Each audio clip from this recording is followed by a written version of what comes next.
Hi, I'm Meachelle. I was in the Navy from 1998 until 2003. I was an SK and also did funeral services.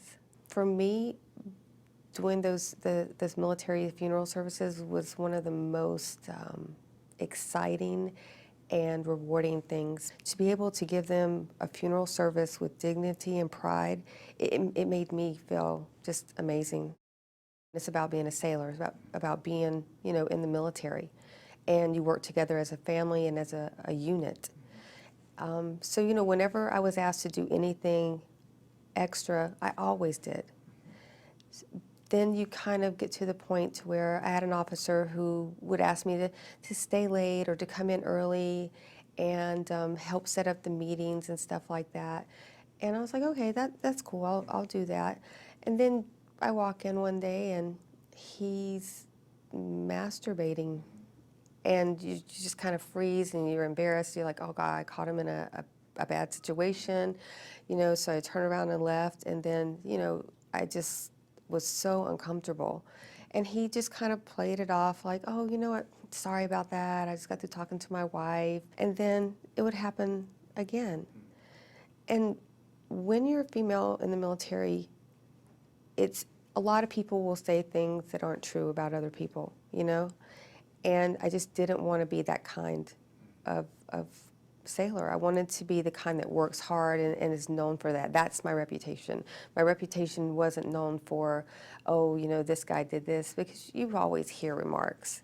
You're around it, and that's the life of it. So I felt so uncomfortable saying things about it, and then it would get to the point where I couldn't disobey him. I had to go in there. I had to still do my job duties. I found myself just depressed and avoiding going to work. I would make up stories. I would stay in other sections of our unit, just anything I could to stay away from him.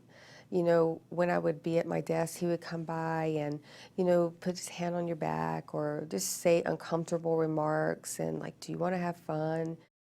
You don't even know sometimes what all the symptoms that you go through are part of it. Where maybe you just can't get out of bed, or you can't function with your children, or, go to school. I wasn't focusing at home. I couldn't take care of my kids. I felt ashamed and just really sad, just really emotionally drained. I wouldn't go out in public. I wouldn't try to be around other people, and when I did, I'd never look them in the eye.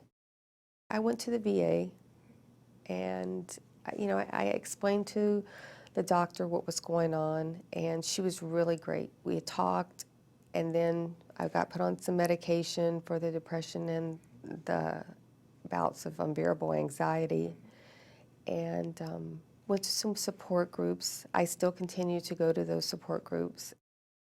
I like that it's okay to say something.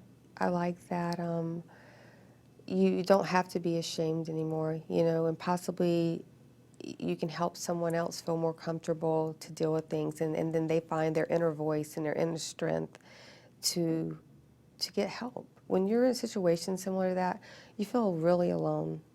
You don't know who you can talk to, who to trust, and then when it comes out, some people who you think are your friends will turn their back on you. So to be able to go to these groups and in my support groups and get the support from other people, it's a really uplifting feeling. You have to reach up and say something just to find an inner peace in yourself. Now I love to go out. I want to meet people. I want to talk to people. It's giving my voice back to talk to other people about it, and relieve myself of feeling guilty and ashamed. Be brave enough to go and get some type of help. Reach out and take hold of your own life.